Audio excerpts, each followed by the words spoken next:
హల్లెలూయా హల్లెలూయా.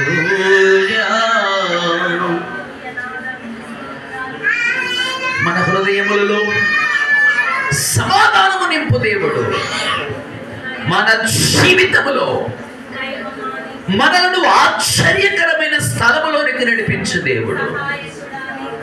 మన పొరపాట్లను సరిచేసి, మన తప్పిదములను క్షమించి, మన అపరాధములను క్షమించి ఉండగా ఆయన సన్నిధిలో ఉన్న మనం అందరము మన హృదయాలు తెరిచి, మన హృదయపూర్వకముగా ప్రభువారిని పాపినని, దేవానిని ద్రోహిని దోషునని, నేను మూర్ఖుని క్రూరునని మన పాపములు దేవుని యొద్ద ఒప్పుకుందాం. మన అపరాధములను యేసు సన్నిధిలో అంగీకరించుగా. ఎవడైనా మనలో లేదా నాలో పాపము లేదని అనుకుంటే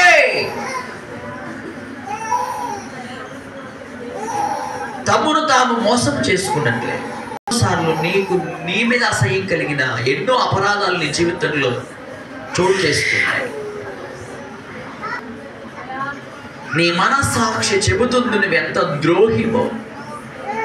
నీ మనస్సాక్షి చెబుతుంది నీ సహోదరుడికి నువ్వు ఎంత అపాయం చేశావో, నీ సహోదరుడు నువ్వు ఎంత గాయం చేశావో, నీ సహోదరుడికి నువ్వు ఎంత అవమానం చేశావో, నీ సహోదరుడు నువ్వు ఎంత కించపరిచావో, నీ తల్లి తండ్రి నీ బంధు మిత్రులను నీ దగ్గర వారిని గౌరవించవలసిన వారిని నువ్వు ఎంత హీనంగా చూచావో నీ జీవితంలో నీకు తెలుసు. నువ్వు క్షమించమని దేవుణ్ణి అడుగు.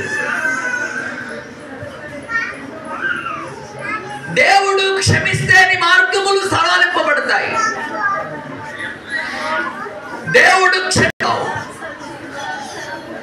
దేవుడు క్షమిస్తే నీ రోగము కుదుట పడుతుంది. దేవుడు క్షమిస్తే నీ మానసిక స్థితి కుదుట పడుతుంది.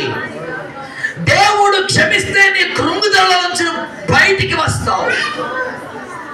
దేవుడు క్షమిస్తే నీ వ్యక్తిగత జీవితంలో లాభం పొందుతావు, క్షేమం పొందుతావు. ఈరోజు నువ్వు నశించడం, నలిగిపోవడం, కృంగిపోవడం, కృషించడం, ఒంటరితనం అనుభవించడం బలపరచబోతున్నాడు. దేవుని సమాధానం చూడబోతున్నావు. దేవుని సన్నిధి ఈరోజు దేవుని కార్యములు మన జీవితంలో ఆయన చేయాలని చూస్తున్నాడు. మనందరినీ ఆయన మన వ్యక్తిగత జీవితాల్లో దర్శించి నడిపించాలని కోరుతున్నాడు. Praise the lord, praise the lord. ప్రతి ఒక్కరు మన హృదయాలు తెరిచి దేవా నా జీవితంలోనికి రమ్మని, నా జీవితంలోనికి రమ్మని దేవుని పిలుచుచు దేవుని ఆహ్వానించుదాం.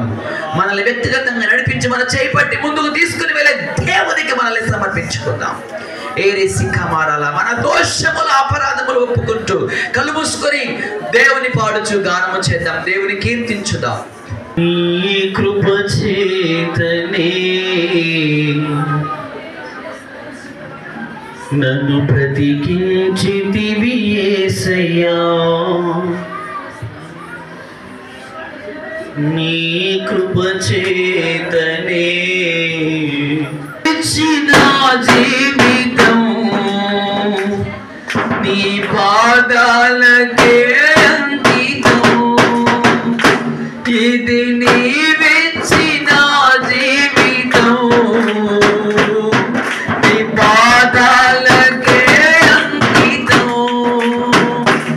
నీ పాదాలకే అంకితం. నీ కృప చేతనే నన్ను బ్రతికించితివి యేసయ్యా, నీ కృప